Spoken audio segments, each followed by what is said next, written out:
Permite que tu gracia, tu poder, Señor amado, sea manifestada grandemente, no solo entre nosotros, sino entre nuestros niños en la parte superior, para los lugares donde se encuentran, Señor amado, también prestando, Padre, sus clases, Señor, fuera de tu casa. Mira la iglesia en la Flor de Bastión. Ellos también, Señor amado, están recibiendo la enseñanza, Señor mi Dios, de tu palabra en aquel sector. Guarda también esas vidas, Señor amado, y permite que toda tu iglesia pueda ser uniformemente, mi Dios amado, enriquecida con tu poder, con tu gracia. Dios, Padre, pues en esta mañana, mi Señor, pongo tu palabra en tus manos y edifícanos como solo tú lo sabes hacer. En el nombre de Jesús, amén y amén.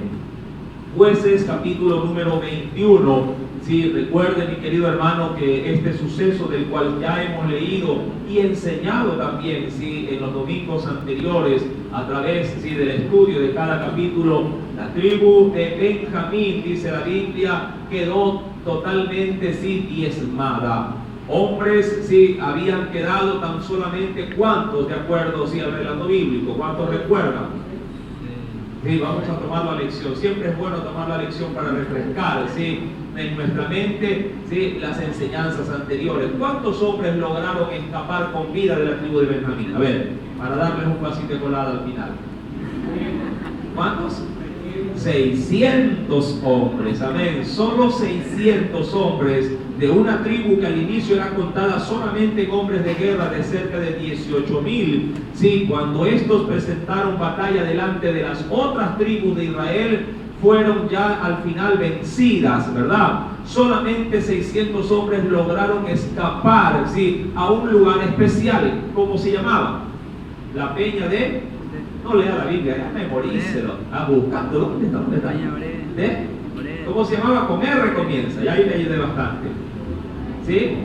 En la peña de Rimón. Amén. En ese lugar se escondieron estos 600 y trataron de alguna manera de salvaguardarse para que no fuesen, ¿verdad?, o no corriesen la misma suerte que sus otros hermanos.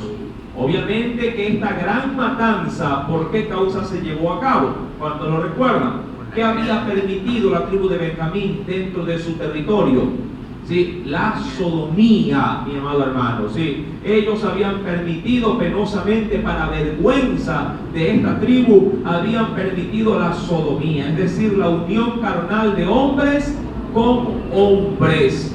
Sí, la gota, podríamos decir, que derramó el vaso, sí, la gota de agua que le hizo derramar el vaso, fue lo que le sucedió a un hombre, sí, ¿de qué tribu era? De la tribu de Leví, el cual era sacerdote. Este, al llevar a su concubina, o mejor dicho, sí, retornando, sí, con su concubina, sí, cayó dentro de los territorios de la tribu de Benjamín, y ahí en casa, siendo él forastero, vinieron los hombres y trataron de violentar la casa para acostarse con él, para dormir con él. Él, por su parte, para salvaguardar a los que le habían dado posada, sacó a su concubina, la tiró afuera de la casa y con ella hicieron lo que quisieron.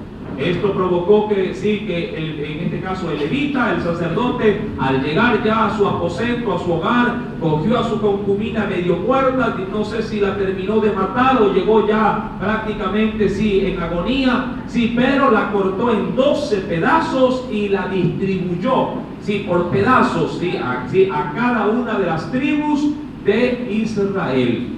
Esto fue el detonante para que las otras 11 tribus se unieran, averiguaran y dieran con los responsables, sí, de este, digamos, vil acto.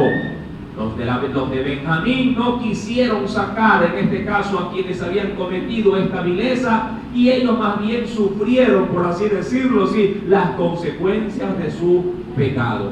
Tan culpable es, sí, como el que peca, como aquel que es cómplice de ese pecado. Y mucha gente calla, sí, y solapa, mi amado hermano, con su silencio el pecado de los demás. Es muy común, mi querido hermano, ver cómo la gente que se dedica sobre todo a tomar lo que no es suyo, lo lleva a la casa de sus padres, ahí le dice que se lo tengan, y cuando la policía comienza a indagar, el padre o la madre le dice: no, aquí no ha dejado nada. y ellos tienen bien guardado, ¿sí?, el producto del robo. Tan culpable es el que robó como aquel que se solapa así para poder guardar lo robado. ¿Sí me está entendiendo? Mi querido hermano, de la misma manera la tribu de Benjamín cayó por ese pecado, no quiso dar a conocer quiénes eran los responsables de este acto tan vil. Obviamente la matanza pudo haberse llevado a cabo, pero no en el número, ¿sí?, de las proporciones que la Biblia en todo el capítulo 20 sobre todo nos dice que sucedieron. Si usted comienza a sumar la cantidad de miles que murieron en esa batalla, sacando así a vuelo de pájaro simplemente, más de 60,000 hombres murieron en total. ¿Sí? Mi querido hermano, mas sin embargo, luego de esa gran y terrible carnicería que hubo, ¿sí?, de los hombres de Benjamín quedaron, ¿cuántos? 600, todos hombres. Pero recordemos que dentro de esa matanza, si la tribu de la nación de Israel acometió contra Benjamín, y aún entrando a las ciudades, todas las exterminó por completo. No dejó ni mujeres, ni tampoco perdonó la vida a quienes, a los niños. Sí, exterminó, arrasó con todo. Al pasar obviamente un poco de tiempo, el pueblo hizo conciencia, hablando de todas las tribus, dijeron: lo que hemos hecho ha dejado prácticamente sin una tribu a las 12 a las cuales pertenecían todos. Recordando que de alguna manera todos estaban emparentados porque venían de los lomos de un mismo patriarca. Refiriéndome a quién. ¿Quién fue el que, sí, de ahí gestaron 12 hijos? Jacob. Mi querido hermano, en el versículo, pues, avancemos por favor al verso número 11, luego de haber hecho este pequeño resumen para poder tomar hilación en la enseñanza.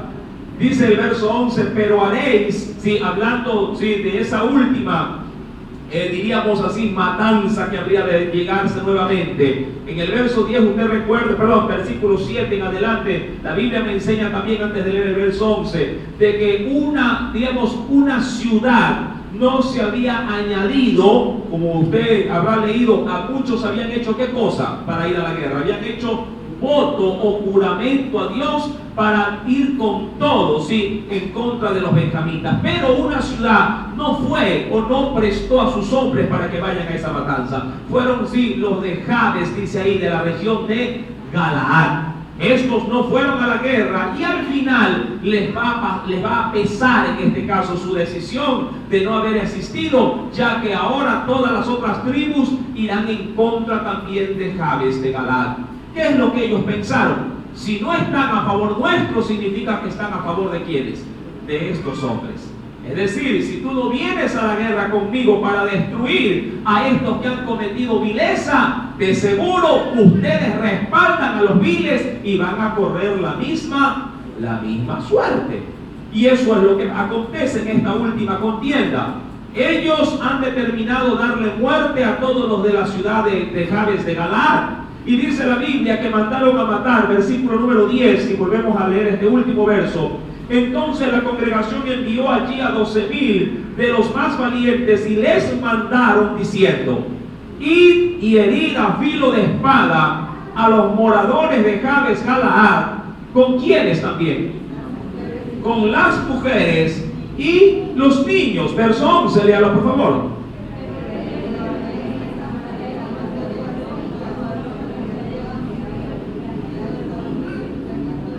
Ahora, usted saca en limpio en ese verso 11 que se habría de dar muerte a todos, menos ¿a quiénes?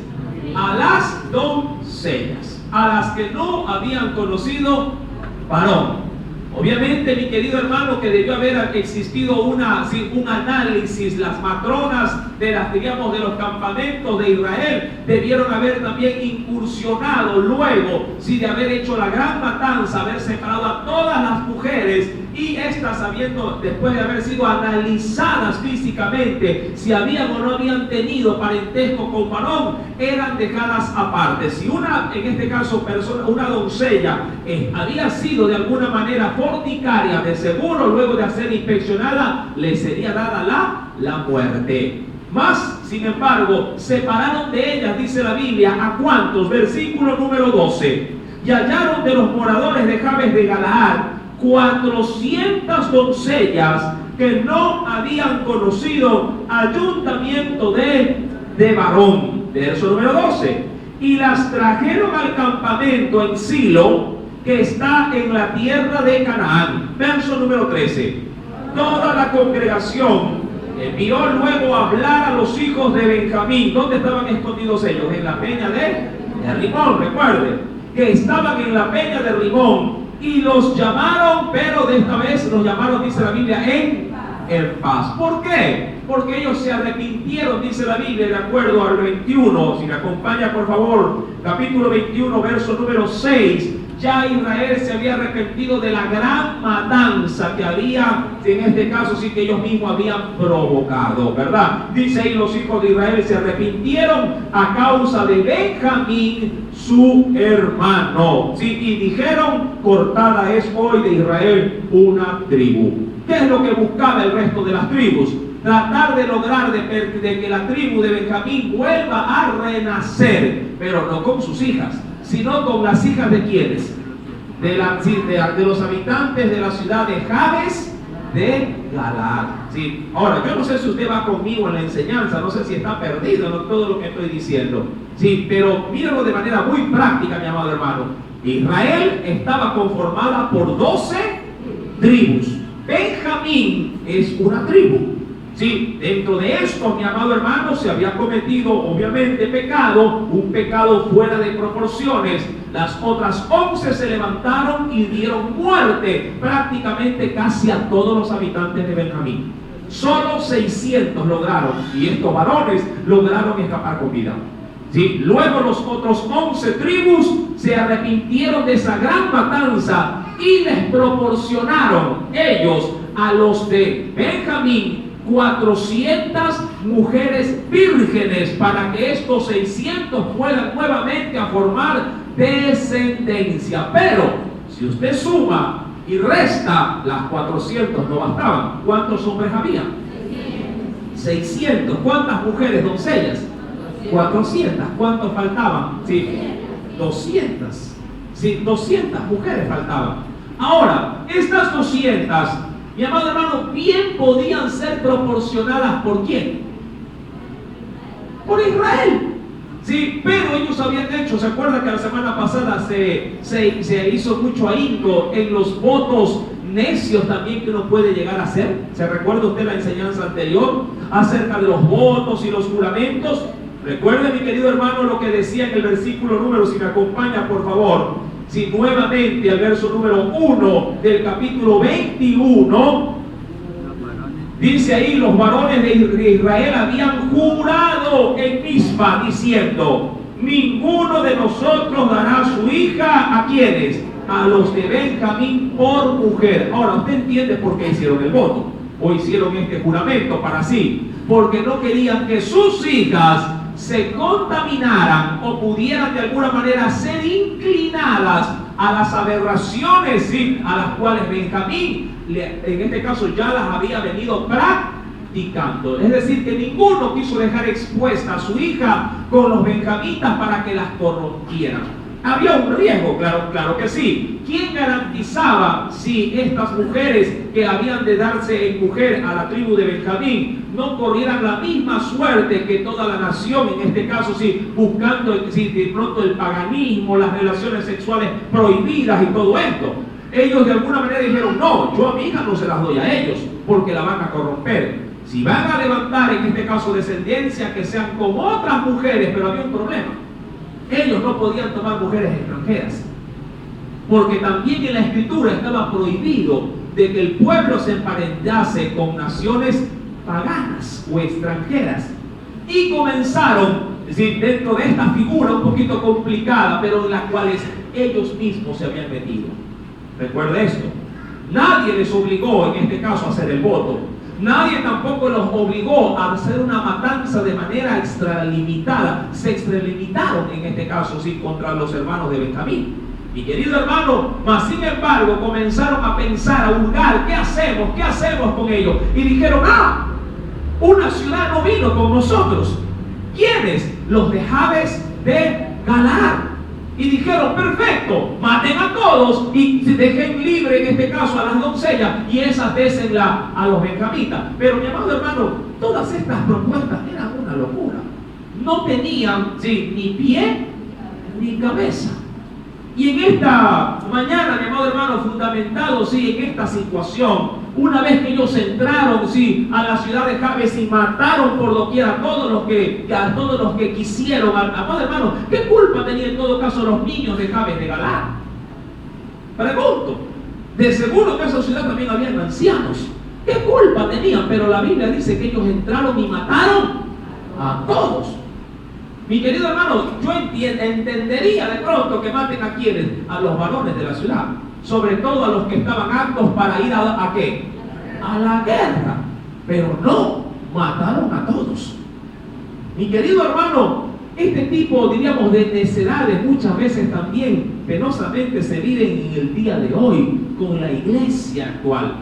Mi querido hermano, y quiero cambiar un poquito el asunto, porque todo lo que usted analiza en este pasaje bíblico, a mí me vino una expresión que de pronto calza como anillo al dedo. Dicen muchos que el fin justifica los medios. Y ellos dijeron, hagan esto, porque a la larga va a servir para levantar descendencia a la tribu de Benjamín. Pero ¿a qué costo? ¿Sí? ¿A qué costo? Ahora, yo quisiera mostrar el rostro de un personaje. Si usted lo ve ahí, ni lo saca. Y si le doy el nombre, peor todavía. Este personaje que nació, que apunté las referencias, nació en el año de 1469 y murió en el año de 1527. Él sí fue conocido por nombre, su nombre es Niccolo Machiavelli. ¿Sí? Niccolo Machiavelli. Nació en una época conocida como la era del renacentismo, así se lo conoce a través de la historia general. Este hombre es conocido no tanto por nombre, sino por lo que dijo. Este fue el inventor de esa frase que usted tanto la repite o la tomamos hoy como referencia. El fin justifica los medios. Él lo dijo por primera vez. Y como lo dijo por primera vez, pasó a la historia. ¿Le parece? ¿Verdad? Él lo dijo por primera vez. ¿Sí? Fue un filósofo, en todo caso, en su época. Mi querido hermano, y tomando simplemente, lo he tomado como referencia por la expresión y por los sucesos que estamos viendo a través de la Biblia. Mi querido hermano, mucha gente en la actualidad hace uso de este tipo de mecanismos, sí, de Jueces capítulo 21. Que sin importar las consecuencias o la gravedad de nuestras acciones, hace cosas indebidas porque a la larga dicen dentro de sí, el fin justifica los medios. Ahora, ¿qué implica lo que manifiesta esa expresión? Que no importa qué es lo que yo haga, lo importante es que logre mis objetivos. De ahí, mi querido hermano, también podría decir yo que no importa si a quién tenga que pisotear, lo importante es llegar al éxito. No importa si tenga que ir botando por el camino o destruyendo en el camino personas, sentimientos. Sí, pero lo importante es que yo logre ir y quedarme allá arriba, donde se me ha dicho que yo tengo que llegar. Mi amado hermano, en la iglesia suele pasar eso también. No importa si mi hermano en la fe se queda atrás, si hay otros que necesitan de mí, pero como yo me he puesto la meta de estar allá al frente, entonces no me interesa a los demás. En la familia pasa lo mismo, mi amado hermano, y no solamente digamos en nuestro entorno, sino en sí mismo, en la sociedad. De ahí que, sí, ¿qué es lo que hace, por ejemplo, en esta gráfica el ladrón? Le quita el dinero, obviamente, sí, pudiendo inclusive hasta cometer un crimen, porque tiene un fin en su pensamiento. ¿Cuál es el fin? No sé si alcanza a ver hasta allá atrás la gráfica que está ahí arriba. Comprarse un televisor para verlo para ver el programa con la esposa. ¿Sí? Mucha gente puede justificar sus actos, sí, porque tiene un buen fin. ¿Cuánto, mi amado hermano, en muchas oportunidades, no digo aquí, pero sí en lo largo de la historia y del mundo actual en el que vivimos, sí, a pretexto de que tiene una madre enferma, que necesita una operación de alto riesgo y de alto costo, a ver que no hay trabajo, coge un cuchillo, coge un arma, sale, roba, mata y lleva el dinero y lo usa, ¿para qué? Para la curación de su madre, y de pronto lo logra y su madre se salva. Dicen muchos, pero es un Robin Hood. Le roba a los ricos ¿Para darle a quién? Porque esa es la historia de Robin Hood. ¿Para dárselo a quién? A los pobres. Y la gente puede decir, pero es bueno lo que hace, sí, pero el cómo lo hace es lo que es deplorable. Mi querido hermano, en función de estas cosas, en la Biblia está llena, plagada de situaciones como esta. Gente que no midió sus acciones, pero sí quería lograr sus cometidos. Un ejemplo muy práctico de esto, mi querido hermano, es un gran patriarca, le cuento. Si me acompaña, por favor, en Génesis capítulo 16, porque la situación acá en Jueces se va a poner color de hormiga, le cuento.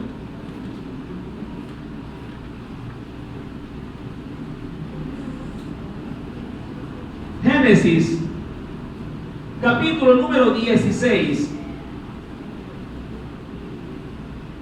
Voy a tomar dos citas bíblicas o dos ejemplos bíblicos y ambos, no le voy a decir qué, pero ambos buscan una cosa. Usted lo va a reconocer con la lectura. Ya tiene Génesis 16. Abra su Biblia, sí. Ha venido a la casa del Señor, ¿sí?, a estudiar la palabra. ¿Ya lo encontró? Génesis capítulo 16, versículo número 1 y 2. ¿Ya? Sarai, mujer de Abraham, no le daba hijos. Y ella tenía una sierva o una esclava egipcia que se llamaba Agar. Verso 2, léalo. Dijo entonces Sarai a Abraham: ya ves que Jehová me ha hecho estéril, te ruego pues que te llegues a mi sierva, quizá tendré hijos de ella. ¿Y qué hizo? Y atendió Abraham al ruego de Sarai. Ahora, acompáñenme por favor a Génesis capítulo 19.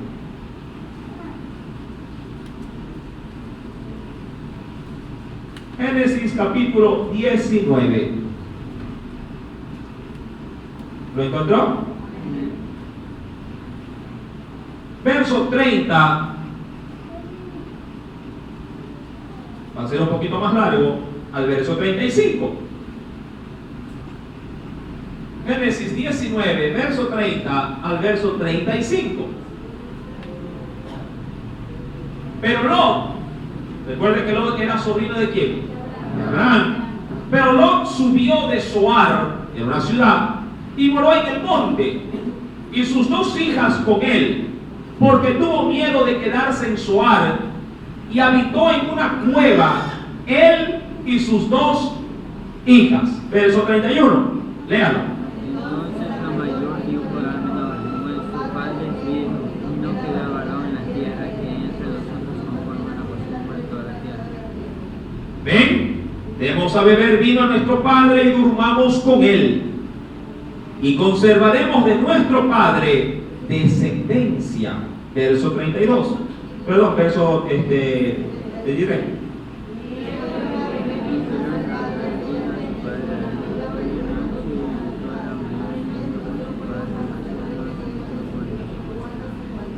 El día siguiente dijo la mayor a la menor: he aquí, yo dormí la noche pasada con mi padre, démosle a beber vino también esta noche, y entra y duerme con él, para que conservemos de nuestro padre descendencia. Verso 35.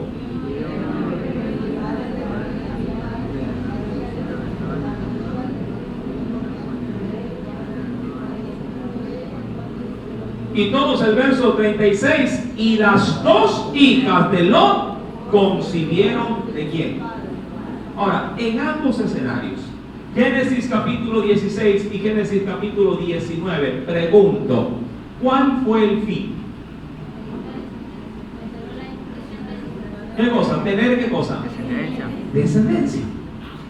Ese era el fin. Sí, en el primer escenario, Abraham acostándose con quién para tener descendencia. Con Agar, una esclava.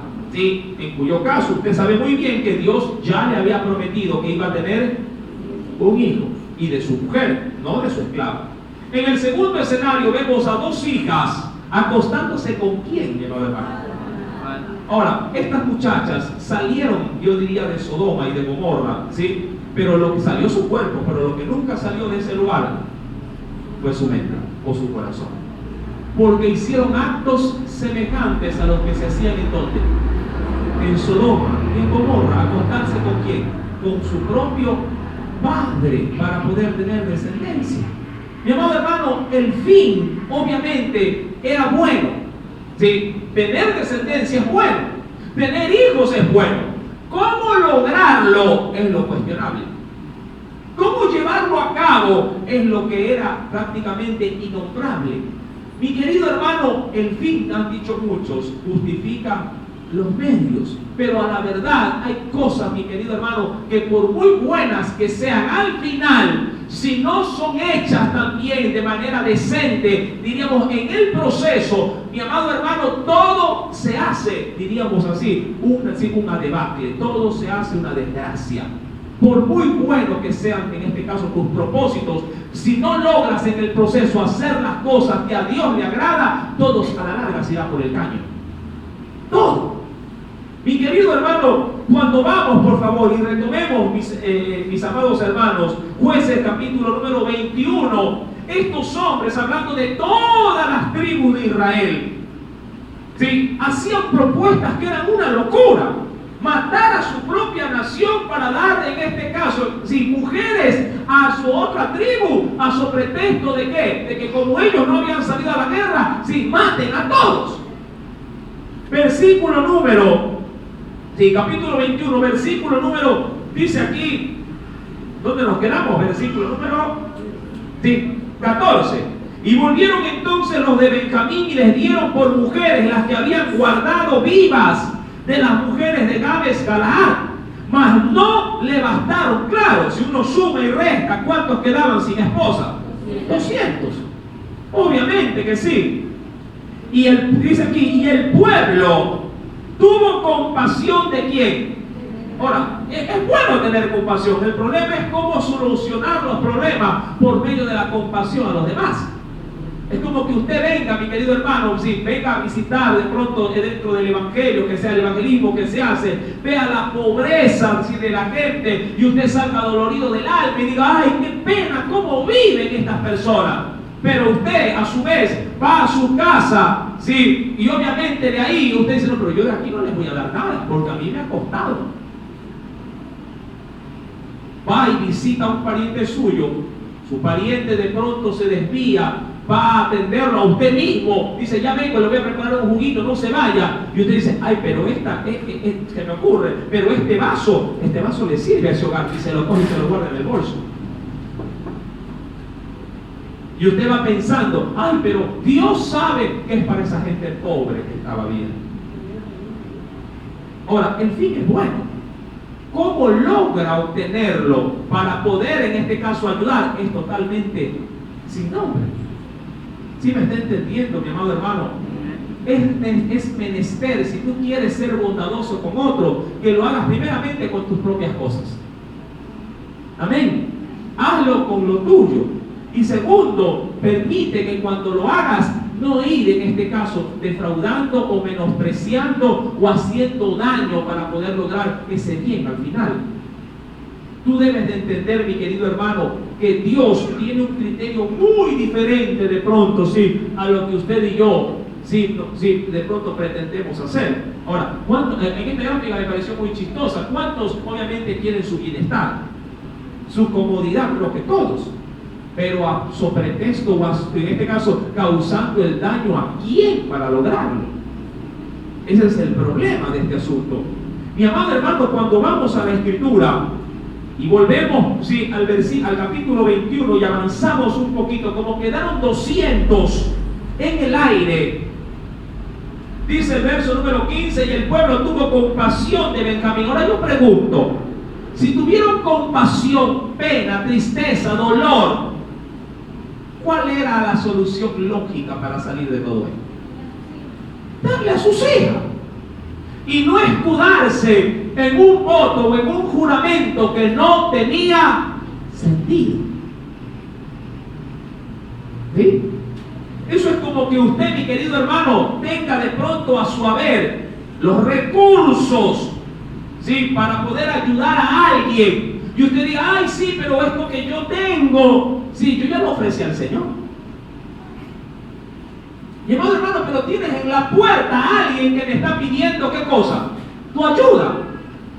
Y tú comienzas a decir, sí, pero esto yo ya se lo di al Señor. Mi amado hermano, cuando damos al prójimo a la verdad, sí, estamos dándole a quién? A Dios. Y si en algún momento te descompleta eso que vas a dar como ayuda, sí, mi amado hermano, complétalo después y después lo darás con más gozo todavía. Si el pobre viene a ti, no lo puedes mandar con las manos vacías, por lo menos así lo dice Santiago. Si alguien tiene necesidad y te busca, sabe bien que lo hace, primeramente porque sabe que tú lo puedes socorrer. Acompáñame, por favor, rápidamente a la carta de Santiago. Vamos al Nuevo Testamento.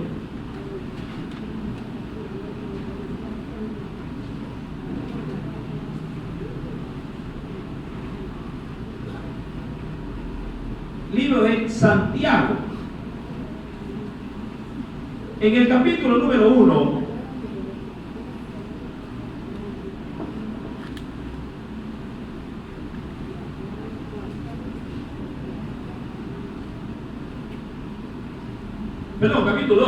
capítulo 2, Santiago capítulo 2, versículo número 15, mira lo que nos dice. ¿Ya lo tienen? Si un hermano o una hermana están, ¿qué dice? Desnudos, es decir, sin su vestimenta, no que han de andar desnudos totalmente, sino que andan sin el ropaje debido en un clima de frío. Y obviamente en Israel existen las 4 estaciones, ¿sí? Y usted sabrá muy bien que aún aquí en nuestra propia sierra ecuatoriana, si usted simplemente va con una camiseta a pasar sobre todo la noche a la intemperie, ¿le afecta o no le afecta el frío? Por supuesto, es como que si estuviesen desnudos. Versículo número 15. Si un hermano o una hermana están desnudos y tienen necesidad del mantenimiento de cada día, y alguno de vosotros le dice, id en paz, calentaos y saciaos, y mira, pero no le dais las cosas que son necesarias, ¿para qué? No lo puedes mandar con la oración. Amerita que lo mandes con una ayuda física para su cuerpo. Esto no se trata simplemente, mire, yo entiendo que debemos de orar y yo insisto mucho en la oración, pero la oración debe de ir acompañada con obras. ¿Verdad que es así?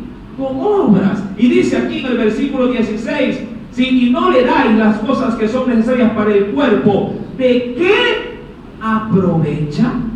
Así también, dice el verso 17 para terminar, ¿sí? Así también la fe, si no tiene obras, es muerta en sí misma. Cuando retomamos, por favor, Jueces, capítulo 21, estos hombres dijeron, si tuvieron compasión de Benjamín, dice aquí verso 15, porque Jehová había abierto una brecha entre las tribus de Israel. Entonces, mire, los más sabios, los ancianos de la congregación dijeron, ¿qué haremos? Ya se les había agotado la situación. ¿Qué haremos respecto de mujeres? Dice aquí, de mujeres, porque los que han quedado, porque fueron muertas las mujeres de Benjamín, y dijeron, tenga Benjamín herencia en los que han escapado, y no sea exterminada una de las tribus de Israel. Verso 18, léalo por favor.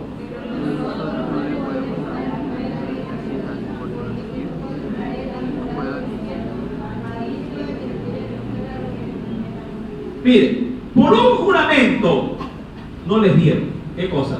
Lo que ellos tenían y sabían que sus hermanos necesitaban. Esto es una réplica muy exacta de lo que pasaba en los tiempos de Jesús.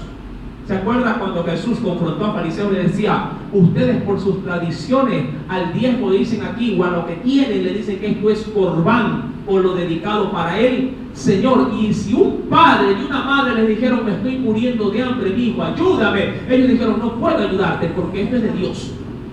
Mi pan es de Dios, no te lo puedo dar. Y dejaban al padre y a la madre muertos de hambre.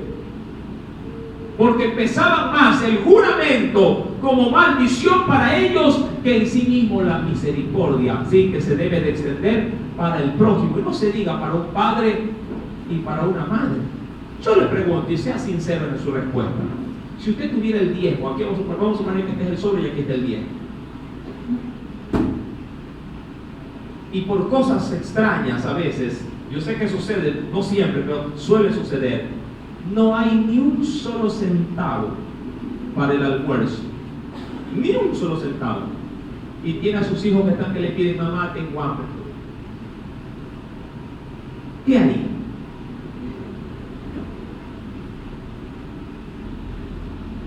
Todo va en función de la fe y del corazón.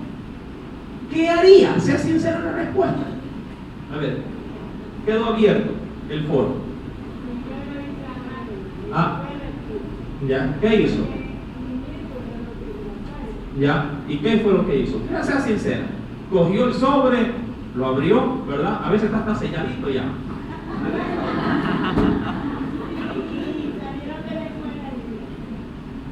Es decir, claro.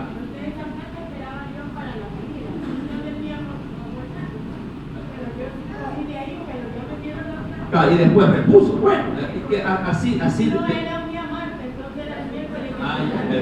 Una medida de culto. Diríamos, me agrada mucho su sinceridad. Además, hermano, pero ¿quién no haría eso? ¿Verdad? Mi querido hermano, ¿qué pesa más en ese sentido? El cumplir a rajatabla un mandamiento. Ahora, no digo que no se debe de cumplir los mandamientos, tenga mucho cuidado con esto. Estoy yéndome a los límites de los límites, ¿sí? ¿En función de qué? De la misericordia. Aquí hablamos de un pueblo que decía para sí: estoy quebrantado, estoy acongojado, estoy triste por mi hermano Benjamín. Pero ¿hasta qué punto se podía sopesar esa tristeza, mi amado hermano? Hasta el punto de ir y matar a los de Jabes. ¿Para buscar qué cosa? Porque no buscaban en sí mismos la comodidad de la tribu, sino de ellos no quebrantar qué cosa. Su juramento. Es como que usted le diga al Señor: Señor, de aquí en adelante, no digo que está mal, va en función de la fe, mis hijos nunca más tomarán un médico. Tú me lo sanas. ¿Está bien? Va en función de la fe. Al día siguiente, una fiebre de 42 y convulsiona el muchacho. Y usted dice: no lo llevo, porque es jurado. Y el muchacho con los ojos para atrás, revirado.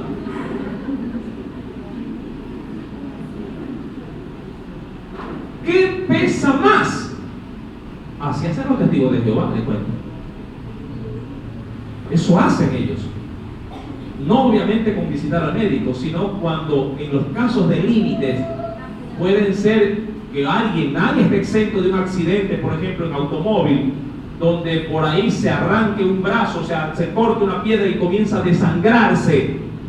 Y ellos han jurado no hacer que en ellos y en sus descendencias se les pueda introducir ¿qué cosa? Sangre. Y prefieren la muerte. Ojo, prefieren la muerte, ¿sí? Antes de atender la necesidad aún de sus propios hijos. ¿Se dan cuenta? ¿Hasta qué punto, mi amado hermano, debe de sopesar, ¿sí?, el juramento? Porque ellos hicieron un voto, y en eso sí me quiero remarcar, ellos hicieron un voto. Para mí fue una locura. Para mí fue una locura lo que hicieron. Pero por eso es que el texto bíblico en Jueces capítulo 21, en el último verso, dice: en aquellos días no había rey en Israel y cada quien hacía lo que bien. Es que donde no hay quien delimite, donde no hay quien dirija, donde no hay quien juzgue, donde no hay quien organice, obviamente el pueblo caminará desenfrenado, sin guía. Son como ovejas, pero sin pastor. De ahí la importancia de alguien que ponga en el hogar la pauta, el ejemplo, el orden. En el hogar, obviamente, un esposo, un padre, una madre son llamados a cumplir esa función. ¿Verdad que sí? Así como en una nación un mandatario está obligado a cumplir esas funciones, así como en una iglesia un pastor está llamado a hacer cumplir el orden de la Biblia en medio de la congregación, y no que cada uno haga lo que bien cree. Porque hay otros que también se van al extremo y dicen, no, este del tiempo que se lo voy a dar a la iglesia, esto yo lo hago o le doy el uso como a mí bien me parece. Y se van al extremo también. No, yo prefiero coger la plata y yo mismo hacer con ella, sí, lo que yo crea conveniente, que es bueno para Dios. Y se va al extremo también. ¿Cuántos no diezman, por ejemplo? ¿Cuántos no lo hacen? Ahí ya nadie habla. Porque en esa área simplemente ellos hacen lo que bien les parece. Aquí hay muchos pueblos, no todos los días vale bueno, aun cuando no tenía esa referencia, pero si ya lo tomé, ya se fregó, dice la zona. Y cada quien con su dinero también hace lo mismo, hace lo que bien le parece. Mi amado hermano, la ofrenda y el diezmo, bíblicamente son obligatorios.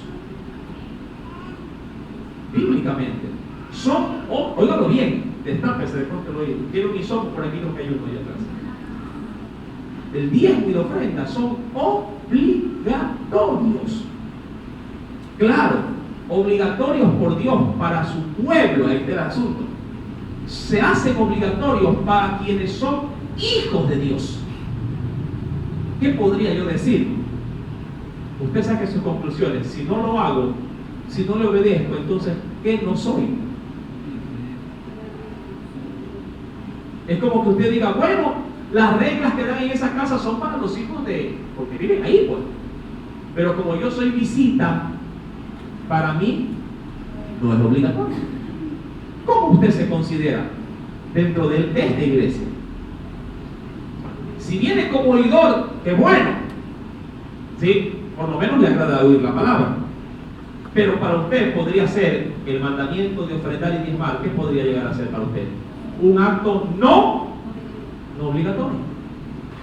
Pero para los que dicen en su corazón, yo soy un hijo de Dios, formo parte de un pueblo que ha sido en Dios no solamente perdonado o salvado, sino también enriquecido, para mí es obligatorio obligatorio en gratitud darle a lo que Dios le corresponde.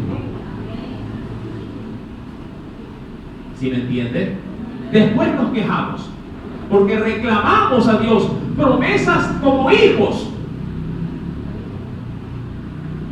Ese es el punto, mi amado hermano. Reclamamos a Dios promesas como que si fuésemos hijos, pero no actuamos como hijos. Un hijo cumple obligaciones y responsabilidades dentro de su casa. Y el que las cumple puede también exigir, porque sabe que ha cumplido. El problema es que en la iglesia hay quienes dicen ser hijos, pero no cumplen esas obligaciones, pero sí le piden a su padre que él cumpla con ellos. Pregunto, ¿Dios estará obligado a cumplir con alguien que no es hijo? O que él pretende decir que es hijo, pero cuando va al registro civil no aparecen los apellidos ni el nombre del padre. Sería un fracaso, ¿verdad? Decir, él es mi padre. A ver, veamos en el libro si esto es decir es mi hijo. Pero yo no te veo en el libro de la vida. No lo busque bien, que por ahí debe de estar. En chiquito, mira, y con una lupa puede ser que al pie esté. No está por ningún lado. Es decir, no tienes derecho a reclamar qué cosa. Promesas de Dios, porque no eres hijo. Hay quienes reclaman a Dios, ¿sí?, promesas bíblicas, pero no son hijos, porque ni aún en esto que es tan fácil y sencillo, solamente lo estoy tomando como referencia, ¿no? En esto que es tan fácil y sencillo, que es darle a Dios lo que es de Dios, no lo hace. Usted Usted si vio, mi querido hermano, en el estudio que se terminó ya mismo terminamos también la carta de Santiago, estamos de la ceja al ojo para terminar Santiago, que la oración eficaz del justo puede mucho. La oración debe de ser eficaz, ya vimos eso también, pero también debe de venir de alguien que es justo, y alguien que es justo cumple con justicia, sí, y le da a Dios lo que es de Dios. ¿Se acuerda usted como dijo Jesús en el bautismo? Déjame que me bautice porque así cumplo toda justicia. Es decir, obedezco. Pero si usted no obedece aún en esto que es tan, diríamos, tan práctico y tan fácil, porque para un hijo de Dios es fácil dar. Eso sí, para un hijo de Dios, él no está viendo ¿en cuánto me queda? No dice cuánto le queda en la billetera, simplemente lo hace, y de lo que le queda dice: Señor, y de esto, sea que se vea bastante o poquito, de esto no me preocupo, mi Padre me va a seguir sosteniendo. No se complica. El que no es hijo ve la billetera, ve los dólares y dice: ¡ay! Mira, suma, resta, y dice: ¡ay! No va a alcanzar en este mes. Y lo tiene al Señor esperando de quincena en quincena, ¿verdad? Pero eso sí, cuando va a orar, le reclama que lo sustente todos los días. ¡Qué fracaso, mi amado hermano! La oración no será contestada. El que trata a Dios de manera afrentosamente va a ser tratado. Por eso es que están mirando al suelo. No hay 25 centavitos por ahí. Cuando pasa el depósito de las ofrendas, no quieren poner, quieren sacar. Dice: ahí están los 25 que me faltan. ¿Por qué viven así? Porque no dan a Dios lo que es de Dios. Mire, hablé del tema sin querer. Gracias, Señor. Aleluya.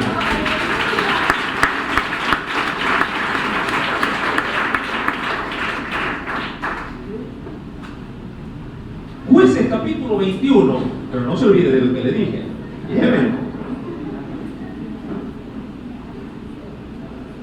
En el versículo número 17, ¿verdad? Ya para entrarnos. Dijeron: tenga Benjamín herencia entre los que han escapado y no se ha exterminado una tribu de Israel. Pero nosotros no le podemos dar mujeres de nuestras hijas por los hijos de Israel, porque los hijos de Israel han jurado diciendo: maldito el que diere mujer a los benjamitas. Verso 19.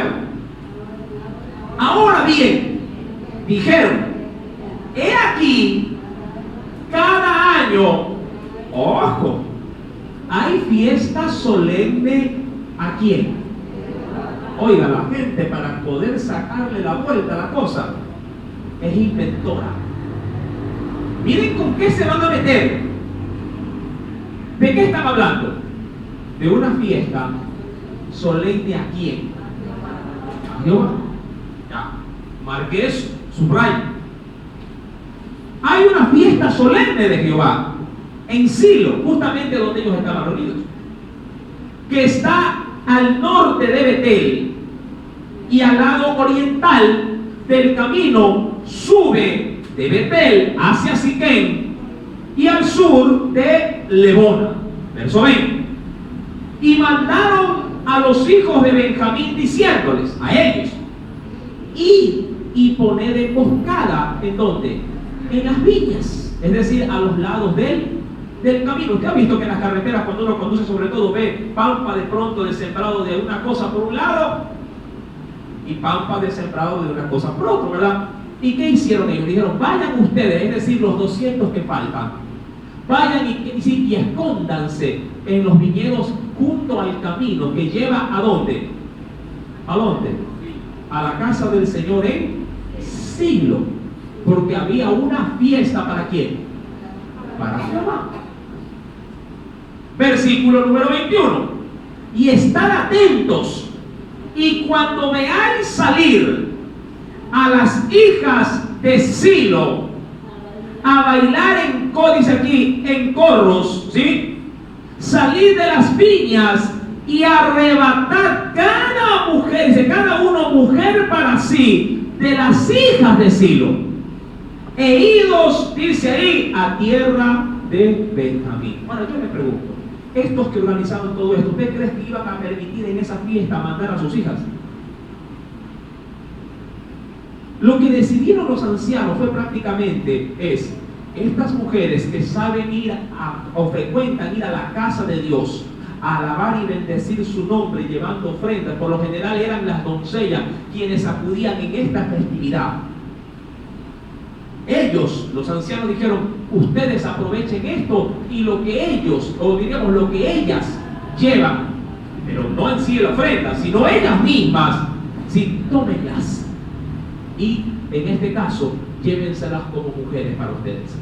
Eso es como que, si quiero ser un poquito más práctico en tiempo moderno, es como que usted, ¿cuántos son los cultos de jóvenes acá? Los sábados. ¿A qué hora? A las 5:30. Vamos a suponer que yo le diga aquí en esta mañana, digo: hermanos, las hermanitas doncellas que vengan este día sábado próximo, es decir, a la iglesia, van a salir casadas de acá. Y usted se va. Pregunto, ¿cuántas van a mandar el próximo sábado a sus hijas?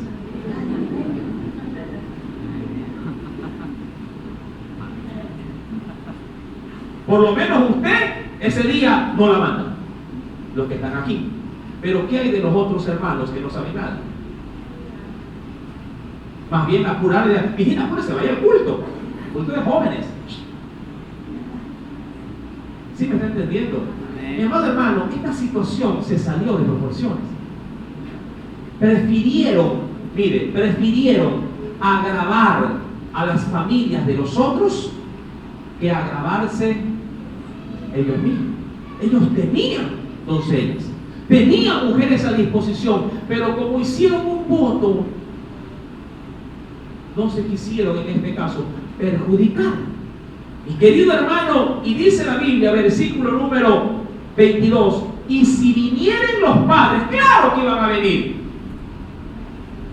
y si vinieren los padres de ellas o sus hermanos a demandárnoslas o a pedirlas que se las devuelvan, nosotros, los ancianos, le diremos: hacednos la merced de que, dice aquí, de concedérnosla. Pregunto, ¿cuándo se debe de pedir?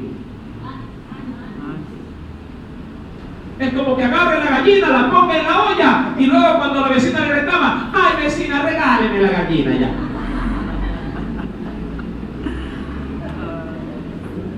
Sí, ya está en la olla. ¿Sí me está entendiendo?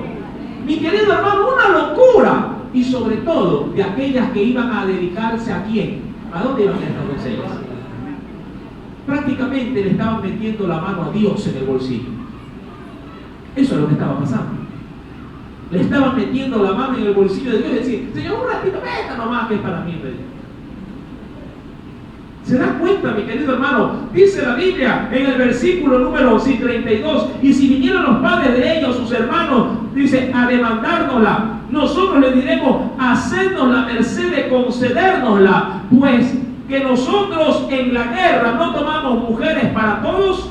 Además, ¿no sois vosotros los que se las disteis para que ahora seáis culpados? Es decir, si ustedes se lo ofrecieron a Dios, ¿a quiénes? A sus hijas, para que vayan a alabar al Señor. Y si Él se las ha demandado, ya pues no se las reclamen.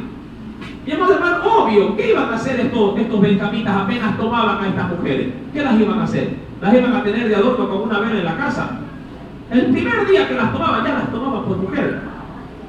Así ya las devolviesen, ¿cómo venían estas muchachas? Ya venían deshonradas. Cualquier padre dice: bueno, pero ya estamos. Pero no era lo mismo. Mi amado hermano, y los hijos, dice el verso 23, y los hijos de Benjamín lo hicieron, claro, para ellos no había problema. Lo hicieron así, tomaron mujeres conforme a su número. Y mira, la Biblia es clara. ¿Qué se estaba cometiendo? Ahora yo pregunto, desde el verso 16 al versículo 23, yo le pregunto, apareció el término roben. Pero como maquillaron las palabras, disfrazaron las intenciones, ¿sí se da cuenta? Maquillaron el escenario, parecía algo hasta honorable. Pero ¿qué le estaban pidiendo a los benjamitas? Que vayan y roben mujeres para ustedes. No de nosotros, porque nosotros hicimos un voto, pero de los ingenuos, de esos sí, vayan y cójanlas. ¿Se dan cuenta, mi querido hermano? Ahora, ¿qué piensa Dios de todo esto? Hay un pasaje bíblico que lo voy a dejar al final para concluir el capítulo 21 de Jueces. Verso número 23 dice: y los hijos de Benjamín lo hicieron así, tomaron mujeres conforme a su número, robándolas de entre las que danzaban. ¿Para qué? ¿A qué fueron ellas? A alabar al Señor. Y se fueron y volvieron a su heredad y reedificaron las ciudades y habitaron en ellas. Entonces los hijos de Israel se fueron también de allí, cada uno a su tribu y a su familia. Ellos bien, gracias. Saliendo de allí cada uno a su heredad. Es decir, ellos no se vieron perjudicados en nada. Fregados salieron los otros. Y ahí sale el verso 25. En estos días no había rey en Israel, cada uno hacía lo que bien. Si quiero ser un poquito más duro, cada uno hacía lo que le daba su regalada gana. Ahora, ¿qué piensa Dios de todo esto? Bueno, lo he resumido en un solo versículo. En Proverbios, para concluir, capítulo 20.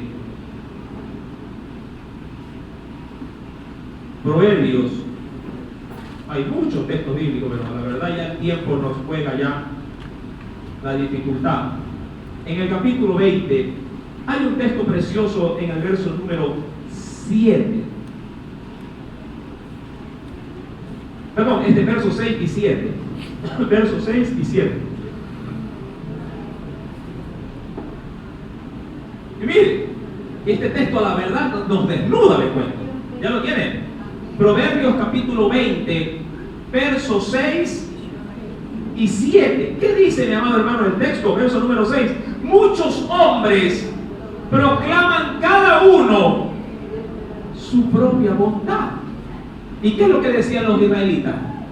Decían dolor por los benjamitas, ¿verdad? Cada uno proclama su propia bondad. Y es verdad, porque cuando usted habla con la gente para quererles hacer ver su pecado o su mal proceder, ellos siempre dicen: pero hermano, pero si yo no le hago mal a nadie, si yo soy buena madre,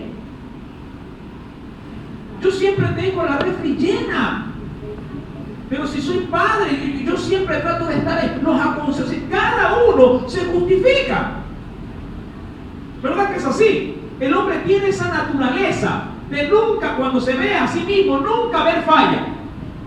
Raros o pocos son los que dicen: hermano, lo que usted está diciendo, a la verdad, es cierto. Soy flojo, vago, no soy el padre ideal para mi familia. Pocos son los que reconocen esto. Mi querido hermano, bien dice la Biblia: muchos hombres proclaman cada uno su propia bondad o su propio favor, pero hombre de verdad, ¿quién lo hallará? Y cuando habla de hombre, no habla del hombre, sino del género humano. ¿Quién podrá encontrar realmente a alguien, loable o destacable? Verso número 7. Camina en su integridad. ¿Quién? El justo. Sus hijos, dice aquí, son dichosos después de él. Y eso es verdad, porque si un hijo tiene un buen espejo donde verse, es su padre. Y si el padre es honrado, hay un alto riesgo de que su hijo también lo sea, porque ha tenido un ejemplo digno a seguir. Si un hijo ve que un padre se desvive por el Señor, hay un alto riesgo de que ese hijo también decida en su fe por Cristo y sea un gran baluarte en las manos de Dios también. Pero si ve un padre flojo, ve una madre sin importancia por las cosas espirituales, ¿qué puede esperarse de ella o de él y de sus hijos?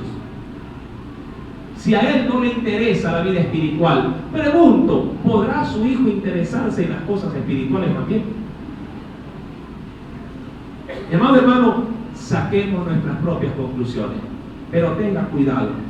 no haga lo que a usted bien le parezca. Porque al hombre las cosas buenas pueden ser torcidas. Amén. La Biblia no en vano dice, sí, que hay caminos que al hombre le parecen derechos. Pero ¿qué es su camino? Es camino de muerte. Amén. Si el Señor habló a tu corazón, bien puedes darle un fuerte fuego de aplauso. Y con esto hemos concluido el libro de los Jueces. Amén. Qué precioso libro en el cual el Señor nos ha enriquecido con su sabiduría. Vamos a orar. Padre, en el nombre de Jesús. Gracias, oh Dios. Ha sido bueno y bueno en gran manera. Prepara ahora, oh Dios, este tiempo para poder manifestar, Señor amado, con vivencias nuestro caminar en Cristo. Jueces fue un libro